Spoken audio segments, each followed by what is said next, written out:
Eu queria que você pusesse a mão no seu coração.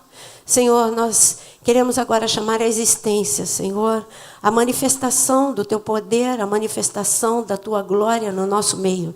Que a Tua palavra possa invadir o corpo, a alma e o espírito, produzindo tudo aquilo que o Senhor determinou. E eu declaro na autoridade do nome de Jesus que a Tua palavra vai frutificar a 100 por 1, em nome de Jesus. Amém. Eu queria que você abrisse comigo em 2 Coríntios 5, mas antes de nós lermos 2 Coríntios 5, eu quero te dizer o porquê que eu vou falar de um assunto que tantas vezes você já ouviu, essa passagem, não de 2 Coríntios 5, mas a passagem que é a passagem tema dessa noite, ela fala de algo, fala de tempestade. E você já deve ter lido as duas tempestades que Jesus permitiu que seus discípulos passassem. Você já deve saber, decor e salteado, já deve ter escutado pelo menos 50 mil pregações sobre isso. Mas a palavra de Deus sempre se renova. E há um mês atrás, no dia em que eu já sabia que eu tinha que passar pela cirurgia, eu fui fazer um exame na Barra. Eu estava com o Armando e com a Ana. E na volta, eu estava muito sensibilizada. E, na volta, o Jonas me ligou, era 7h da noite, quarta-feira, e eu falei para ele, não vai dar tempo de chegar no culto, porque eu ainda estou aqui, dentro do Barra Shopping, 7h da noite, que o exame era ali, na clínica ali. E ele falou, não, vai dar tempo de você chegar. Falando a verdade, aquele dia eu estava tão sensibilizada, que eu até estava gostando se tivesse trânsito. O dia que eu mais precisava ouvir, porque não era eu que ia pregar, eu sabia que era o Luiz Arcanjo. O dia que eu mais precisava ouvir era o dia que eu estava com um problema de vir, só por uma razão, porque eu sabia que você ia me ver chorar. Não é que eu não quero que você me veja chorando, mas é que eu sabia, eu não gosto de chorar, sabia? Eu tenho dificuldade de chorar, e eu não gosto de ser chorona. E aí eu estava com raiva, eu falava para o João, eu estou com raiva de estar chorando, eu não gosto de chorar. E então, realmente, eu falei, as pessoas não me veem nunca chorando. E vai ser estranho. Se eu ainda fosse chorona, estava tudo bem. Mas quando eu cheguei nesse dia, foi algo assim sobrenatural. Nós cruzamos linha amarela numa quarta-feira, em 25 minutos. Eu cheguei antes de qualquer pessoa aqui. Eu cheguei aqui, era 15 para as 8.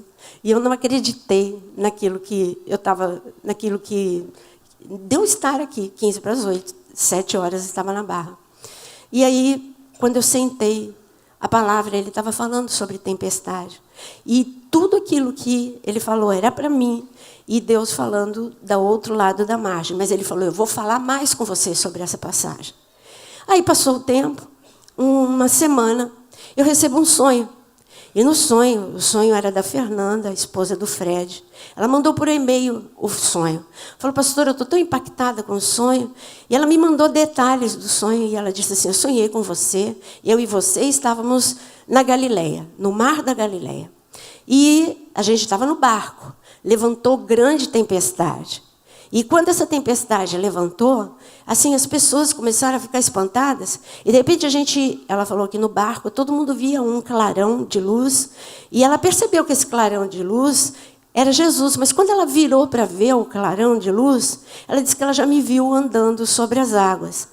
E aí, ela quis ir atrás. E ela foi tentar andar, e ela disse que ela afundou.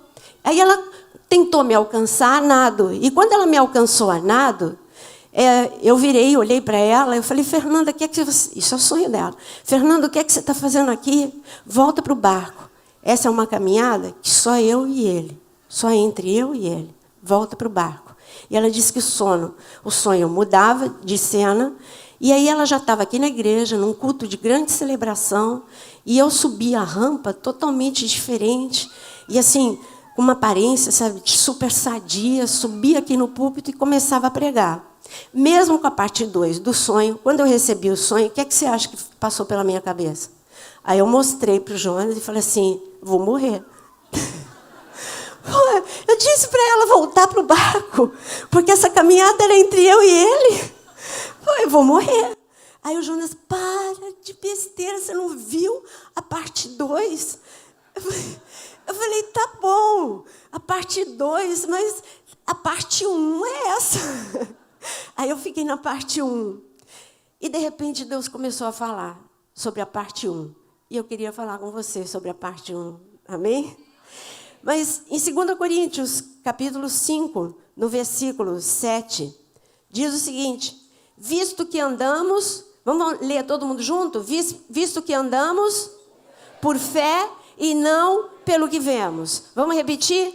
Visto que andamos por fé e não pelo que vemos. Esse versículo mais real é impossível, porque se você andar pelo que você vê, você não anda, você fica parado. Para andar no meio da tempestade, para andar no meio do vale, para andar no meio da fornalha, para andar em situações difíceis, só pode ser pela fé, senão você para, senta e chora. Então, andar é algo, quando você está num momento difícil, quem aqui está num momento difícil? Então, levanta a mão bem alto. Diz agora, eu vou andar, eu não vou parar. E eu não vou parar foi fraco, continua de mão levantada. Você falou que ia andar, mas não acreditou que você não vai parar. Vamos lá. Eu vou andar. Eu não vou parar. Porque eu vou andar por fé. Amém. Agora eu senti firmeza. Sabe, a tempestade, ela não manda e-mail, ela não manda torpedo, ela não manda aviso. A tempestade, ela chega quando você menos espera. Ela é repentina. E a tempestade, ela traz algo junto com ela. Falta de visibilidade. E quando nós temos falta de visibilidade, é melhor você não dirigir com os seus olhos. Já pensou se o piloto do avião, com falta de visibilidade, ele não dirigisse, ele não conduzisse, pilotasse por instrumentos? Você já pensou se um navio com falta de visibilidade, os navios modernos, também não operassem por instrumentos? Então, nós não podemos confiar em nós mesmos quando levanta uma tempestade. Porque a falta de visibilidade é uma realidade. Você não enxerga muita coisa. Aliás, a gente enxerga a quantidade de água, a gente começa a enxergar toda a destruição que a tempestade está trazendo ao nosso redor, casas sendo arrancadas, telhados, seja o que for, grandes tempestades como na minha terra, São Paulo, tem. Aqui tem pouco, não tem tantas grandes tempestades como agora, São Paulo está precisando delas. Mas grandes tempestades eu vi lá, quando eu morava em São Paulo. Eram grandes destruições, grandes desmoronamentos, grandes enchentes, grandes estudos. Aquela cidade é grande e é grande em tudo também, na parte ruim e na parte boa. Então, quando nós estamos passando por esse momento, Jesus disse, vista toda a armadura, porque no dia mau você precisa resistir. Fala comigo, resistir. No dia mau, além de você ter que continuar andando, você precisa resistir. Resistir a quê? Resistir ao diabo é fácil. Você fala, sai em nome de Jesus e ele sai. Meu amado, uma das coisas mais difíceis a resistir são os nossos próprios pensamentos. Uma das coisas mais difíceis a resistir é aquilo que os nossos olhos naturais falam.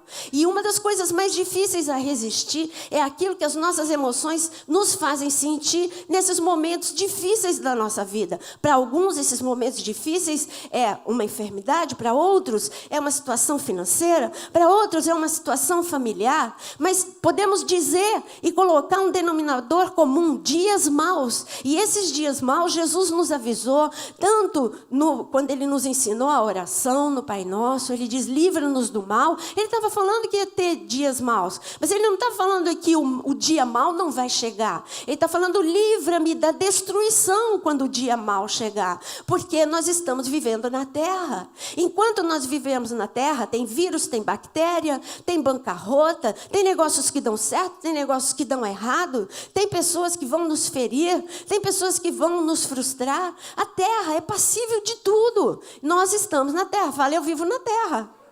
Então, bem-vindo à terra. É um lugar de problemas, é um lugar onde o Senhor Jesus quer te ensinar hoje a andar a despeito de tudo.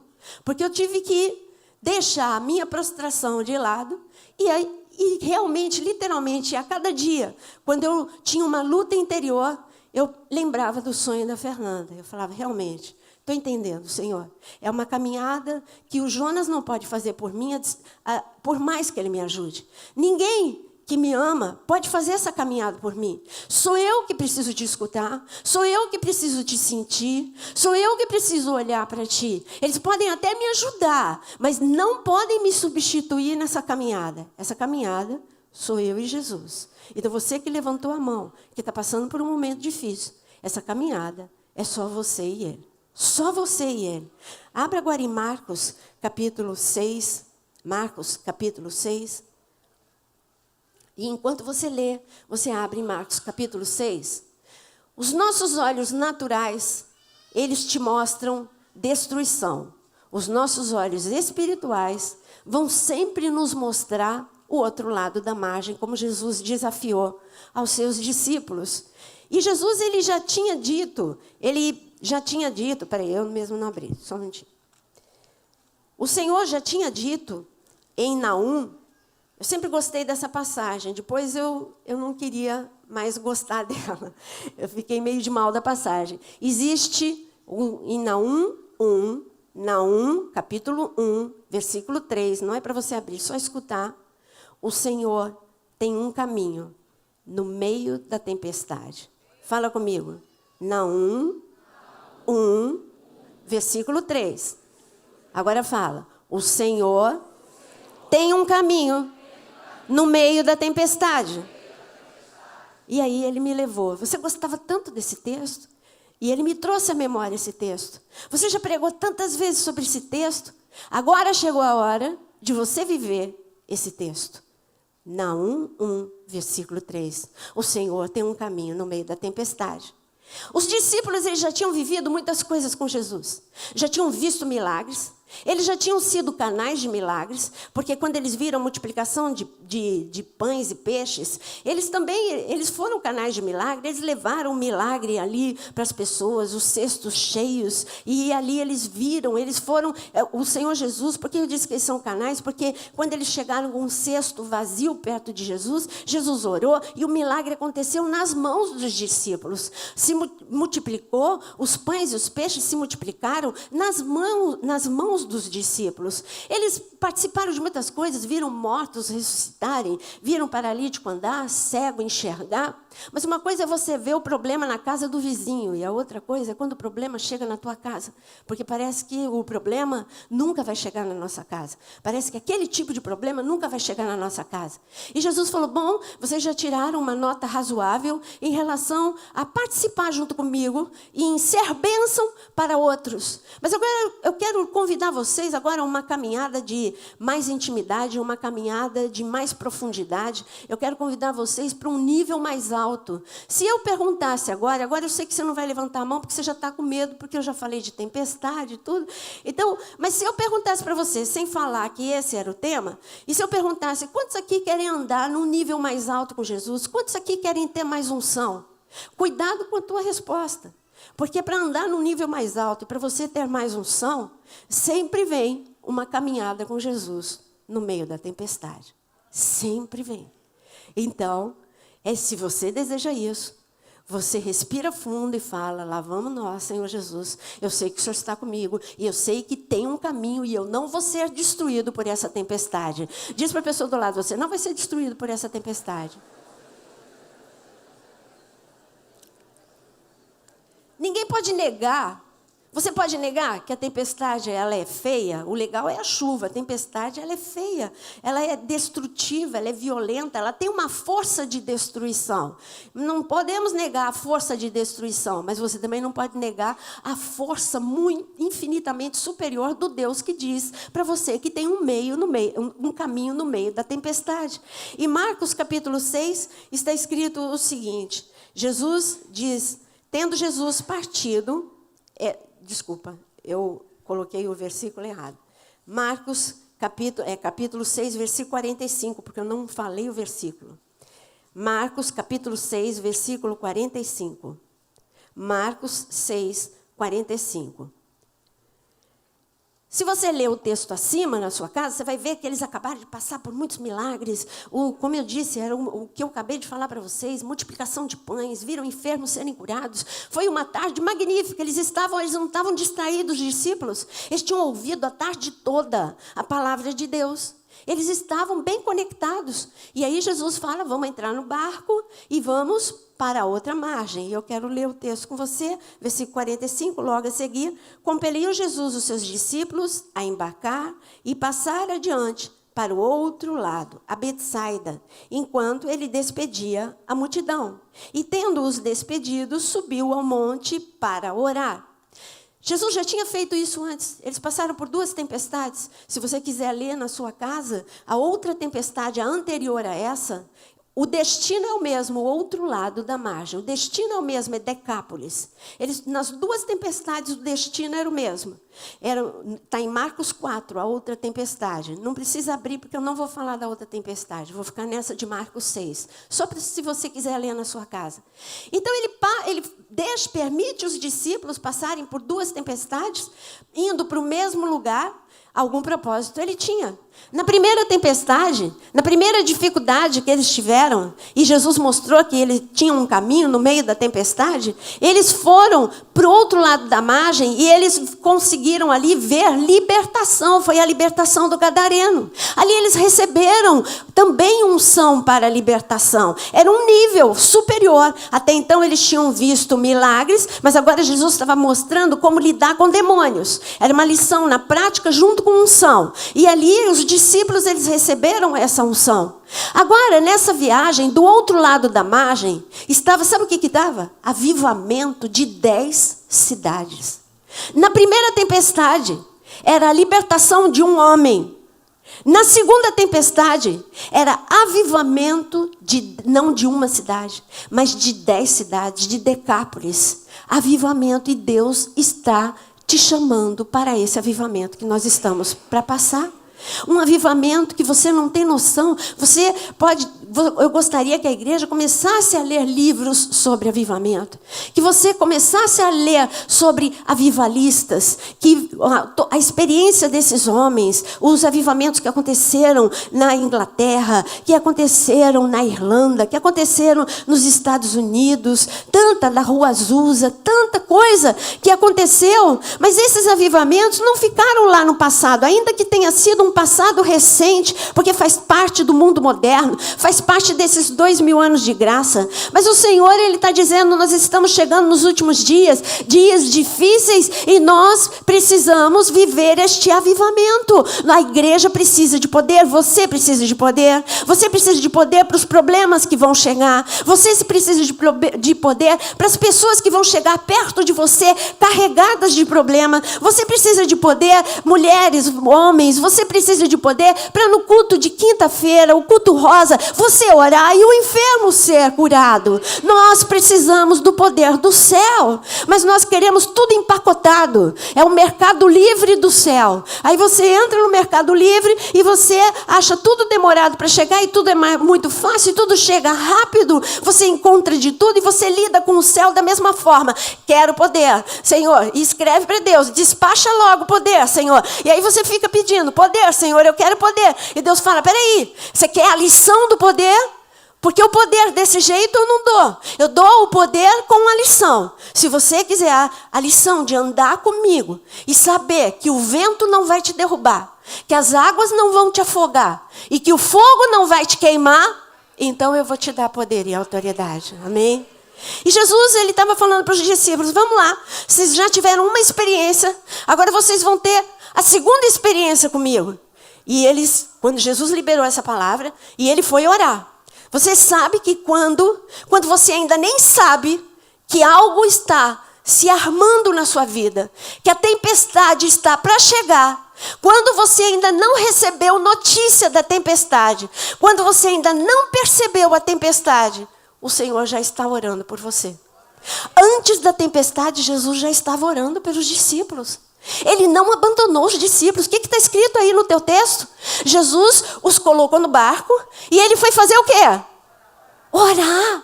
Orar por quem? Por ele? Ele não precisava. Ele já falava com o Pai o tempo todo. Ele estava orando pelos discípulos. Levanta a tua mão e diz, Jesus é o grande intercessor. Ele está orando por mim. Ele está orando por você. Ele está orando por você. E aí, quando eles começaram, vamos continuar aqui no texto, versículo 46. E tendo-os despedido, subiu ao monte para orar. Ao cair da tarde, estava o barco já no meio do mar, e ele sozinho em terra. E vendo-os em dificuldade a remar, porque o vento lhes era contrário, por volta da 4ª vigília da noite, veio ter com eles, andando por sobre o mar, e queria tomar-lhes a dianteira. Amado, outra lição para você. Na tempestade nós corremos 2 perigos. Perigo número 1.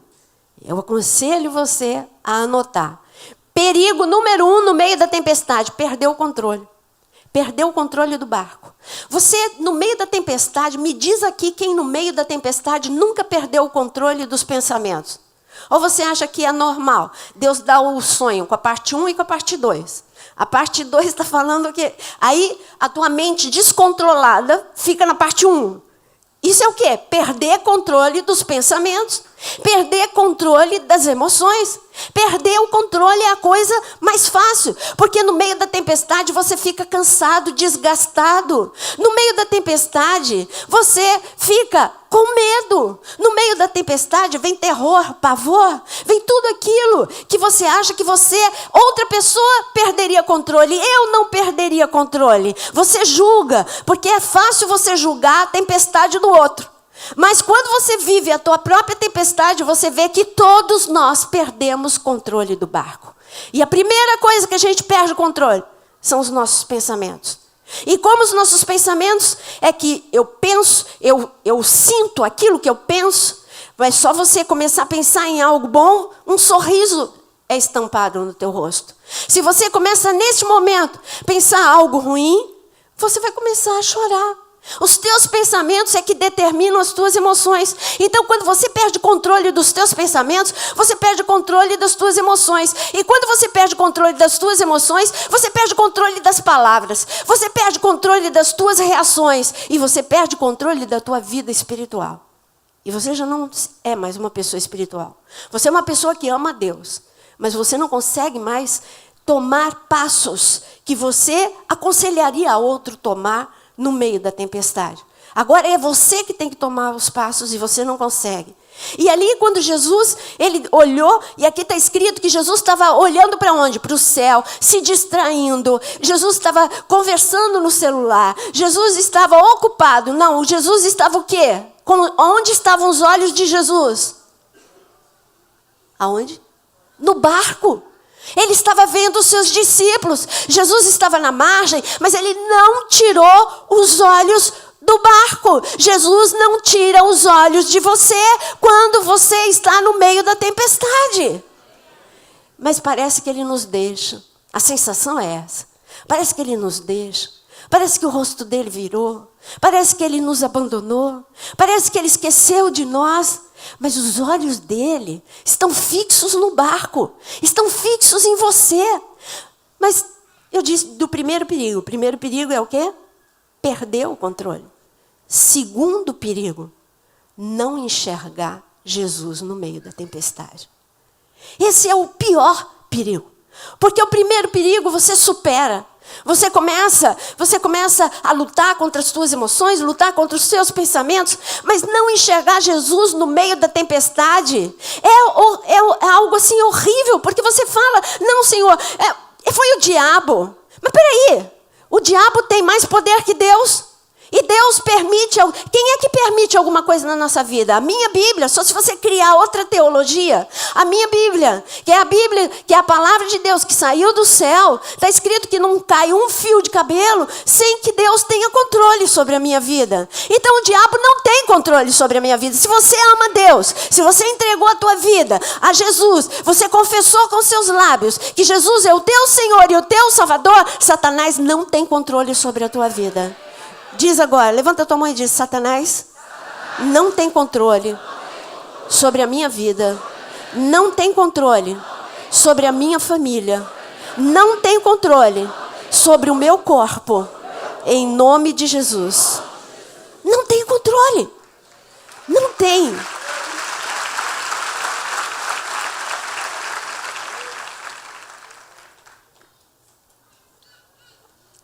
E sabe, quando Jesus, ele olhando para o barco, os discípulos estavam tentando enxergar Jesus na margem? Não, não estavam.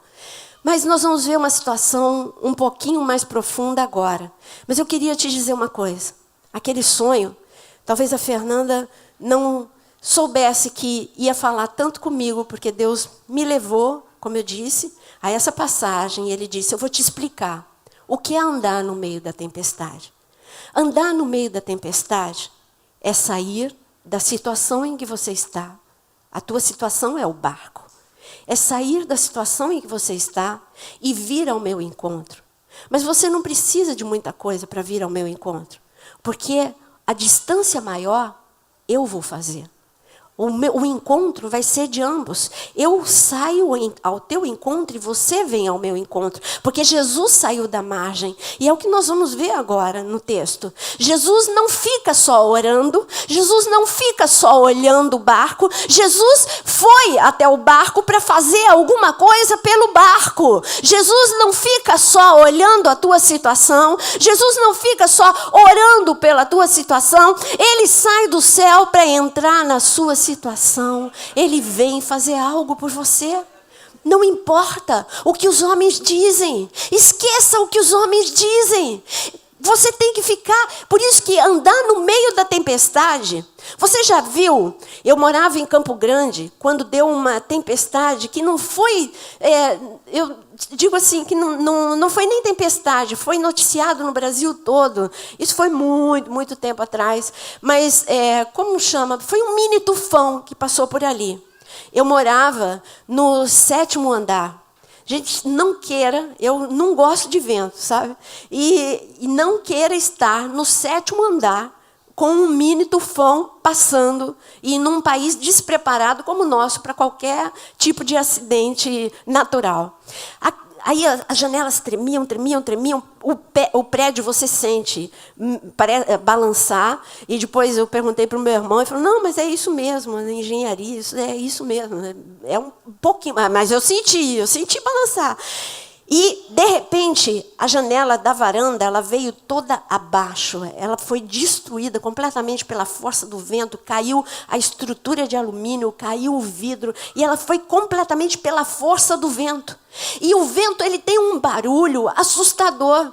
E não é um barulho baixo, não. Então, andar no meio da tempestade é ficar bem atento ao reino espiritual, porque o barulho das coisas que estão acontecendo ao nosso redor é muito mais alto. O barulho do que o médico disse, o barulho do que o banco está dizendo, o barulho do que os teus olhos estão contemplando acontecer com o teu marido ou com o teu filho, tudo isso é muito alto. O barulho da água, o barulho do vento, o barulho das ondas se levantando, batendo no casco do barco, era muito mais alto do que a voz de Jesus. Então, quando Jesus ele falou, agora eu vou falar com você, andar comigo no meio da tempestade, é você ter a capacidade de, no meio do barulho, começar a me ouvir.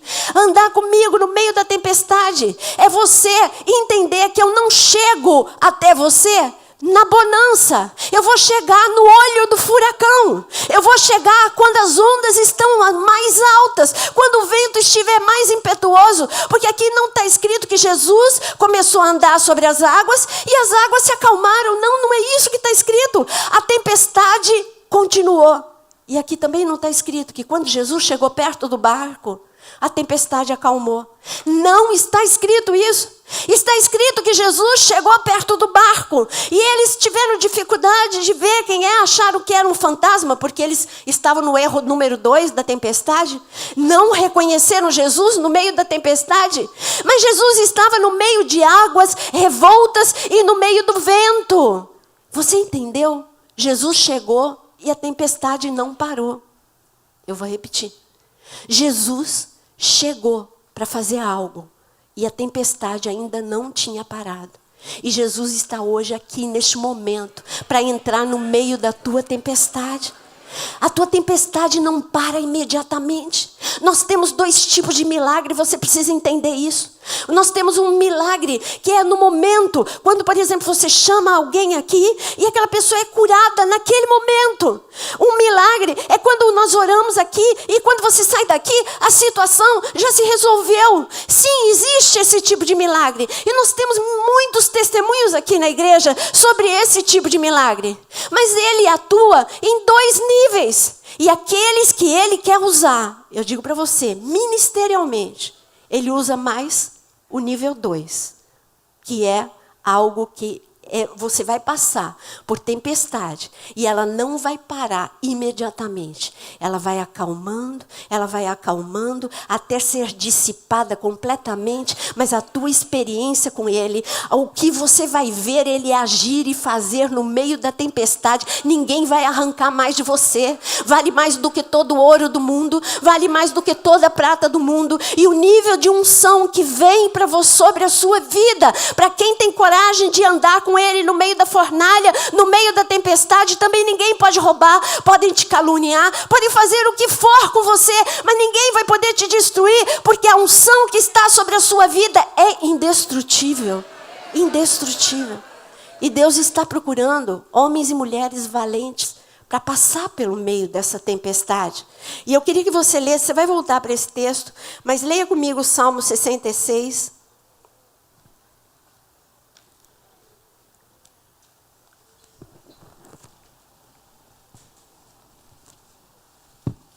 Salmo 66.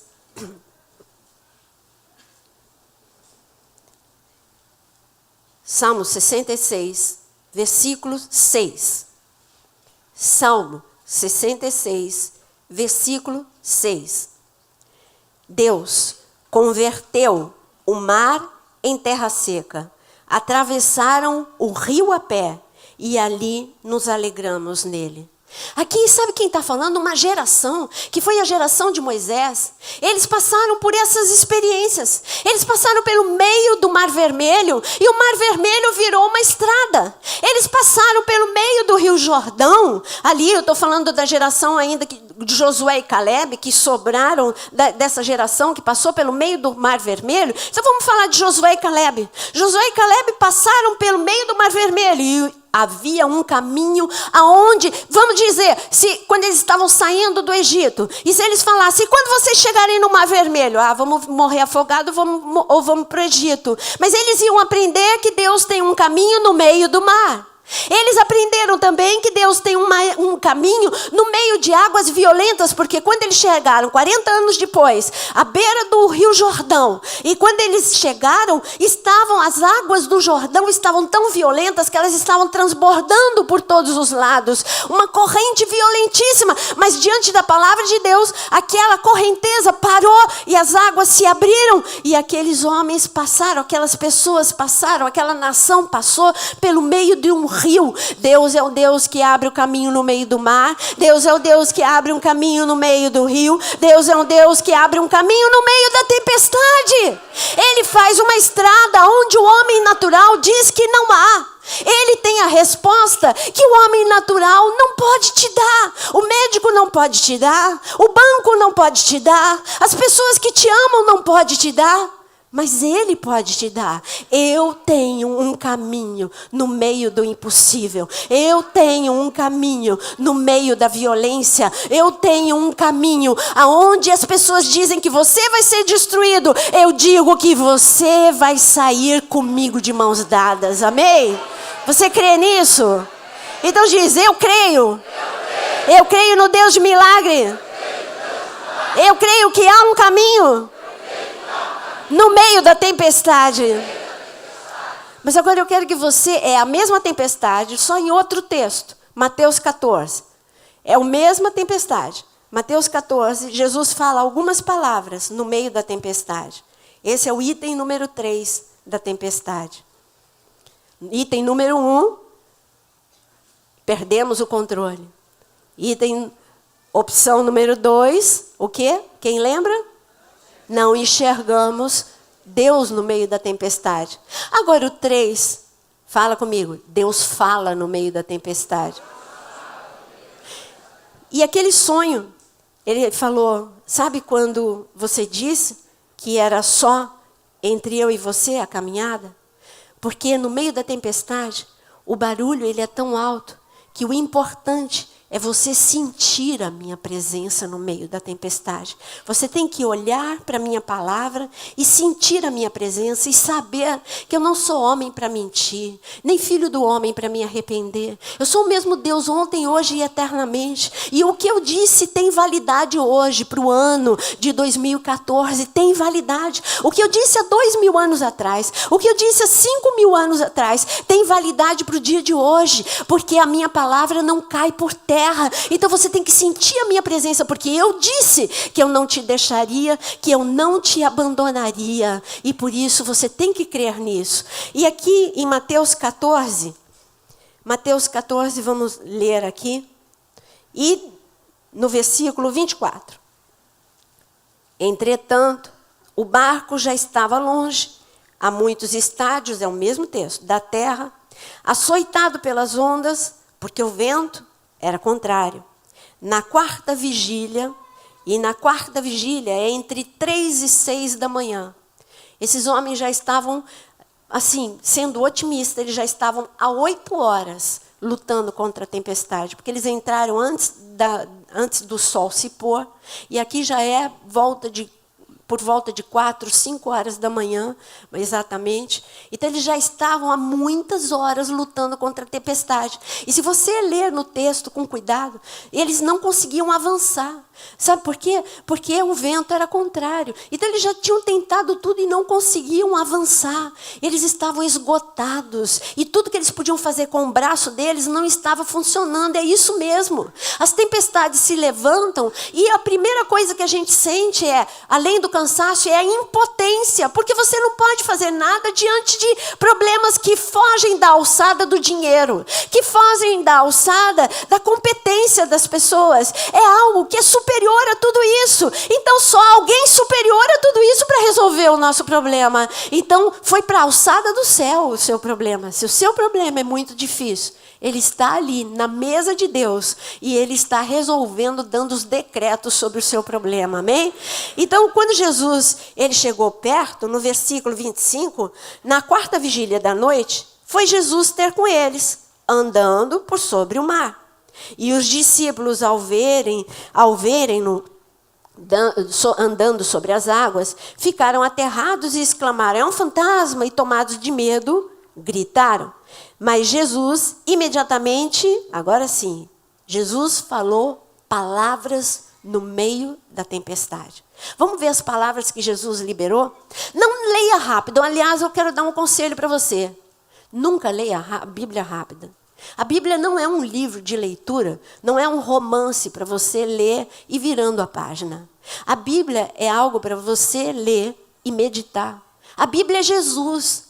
Se Jesus, agora, neste momento, se manifestasse, você ia falar rapidinho com ele, ou você ia falar e queria tirar todas as dúvidas e falar com ele com vagar, você ia falar com vagar com ele. Então, a Bíblia é a mesma coisa, não leia rápido. Ele liberou palavras importantíssimas no meio da tempestade. O vento soprando, as águas batendo, e Jesus começa a liberar palavras que ele está liberando agora para a tua vida. Então, começa a ler as palavras comigo. A primeira palavra diz: tem de bom ânimo.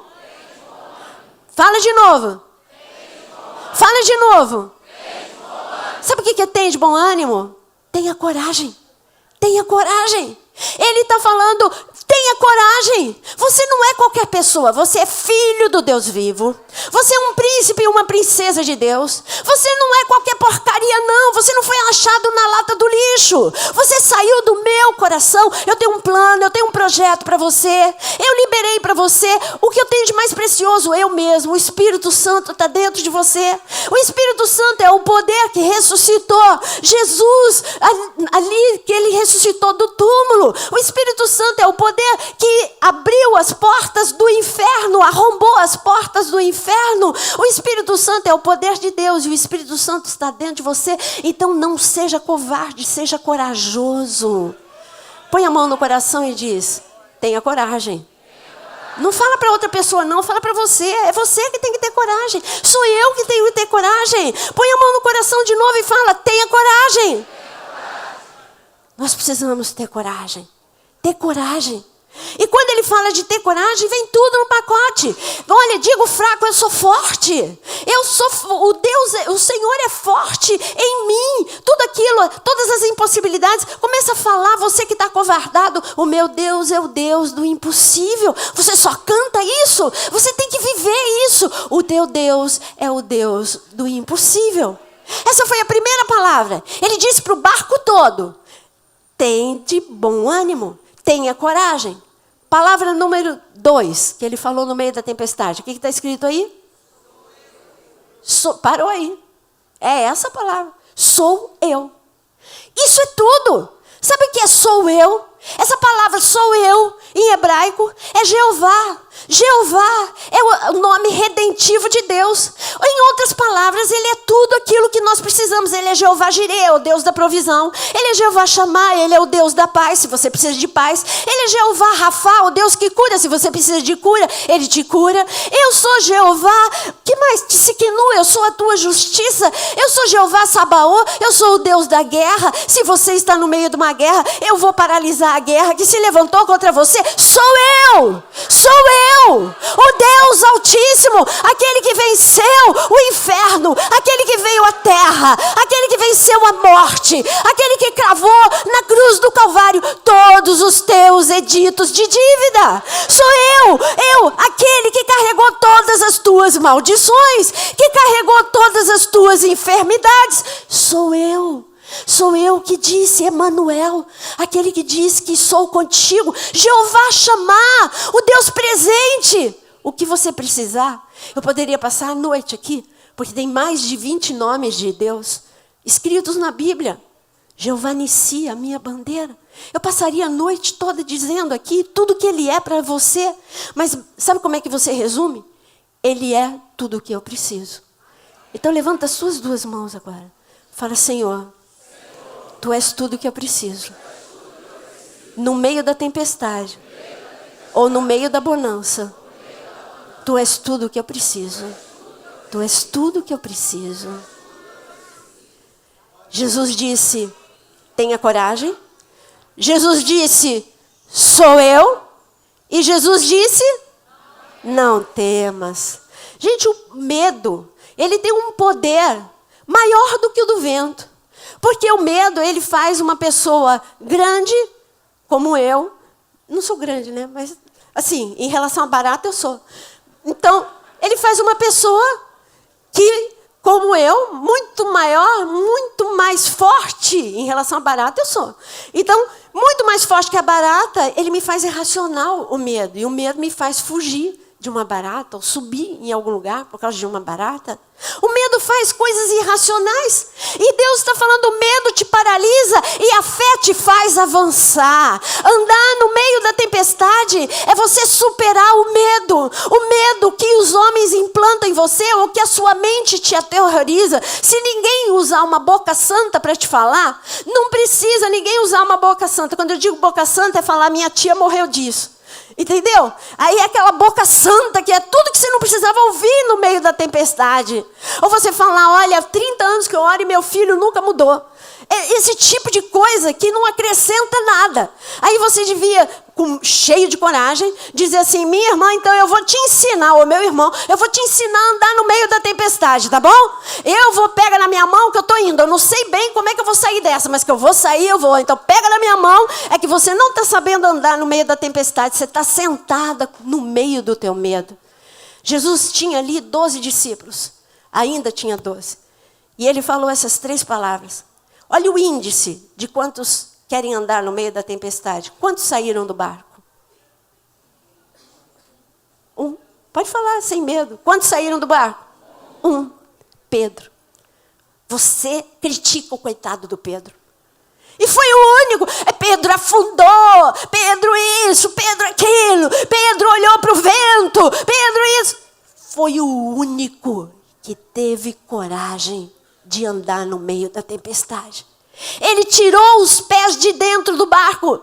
E se você acha que ele andou no meio da bonança, Pedro? Não, se ele olhou a força do vento, se ele teve medo da violência da água, como está escrito no texto, é porque ele andou na bonança ou ele andou na tempestade?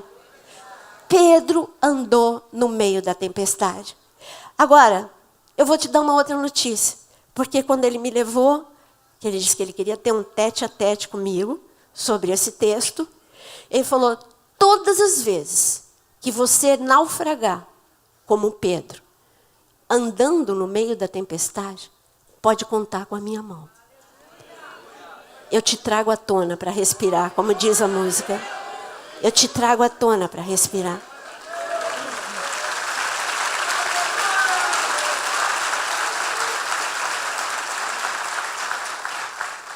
Sabe, andar no meio da tempestade não é não afundar. Não é deixar de ter medo completamente. Não é deixar tudo para trás. De repente você fica um super-homem. E você é o herói da fé do dia para a noite. Não. Andar no meio da tempestade é falar, Deus, eu confio em Ti, eu sei que o Senhor está comigo, e eu sei que nós vamos sair. Você sabe me dizer o que aconteceu quando Pedro saiu do barco e ele afundou? Vamos ler aqui comigo. E aqui está escrito, Jesus, eu vou repetir as palavras, versículo 27, mas Jesus imediatamente lhes disse, tem de bom ânimo? Sou eu, não temais. E animado por essas 3 palavras que entraram no espírito de Pedro. Aquelas 3 palavras entraram mesmo no espírito de Pedro. E Pedro teve revelação sobre aquele momento. E Pedro disse, Senhor, se és tu, manda-me ir ter contigo por sobre as águas. Jesus ficou tão contente com essa revelação de Pedro, porque Jesus já estava vendo aquele Pedro que a sombra dele ia curar. Jesus já estava vendo o avivalista Pedro.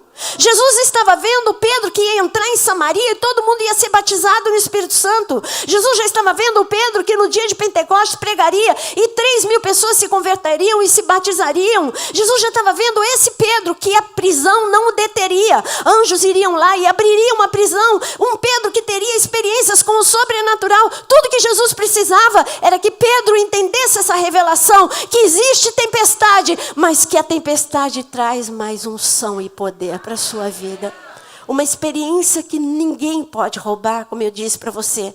Então Pedro, com a revelação, ele pediu, Senhor, manda-me ir ter contigo por sobre as águas. Talvez Pedro não tenha tido a revelação total. Talvez Pedro tivesse pensado, bom, se eu andar sobre as águas, eu estou entendendo que Jesus está me convidando, mas eu acho que o vento vai parar e a água vai acalmar. E nada disso aconteceu. Jesus, ele andou, ele deu passos sobre as águas, mas de repente ele viu o vento continua. Ele não parou, a tempestade não parou, a água não parou de respingar. Talvez no momento que ele ficou com medo, veio uma onda e ele ficou molhado e ele ficou com medo. Mas o Senhor Jesus disse qual palavra para Pedro? Outra palavra no meio da tempestade. Vamos lá, tá certo, fala. Fala mais alto. Fala mais alto. Jesus nessa noite está falando, vem para mais perto de mim. Essa é a 4ª palavra no meio da tempestade. Sou eu. Ele diz, tenha coragem, sou eu, não temas. Vem. Sou eu, vem. Fique em pé nesse momento.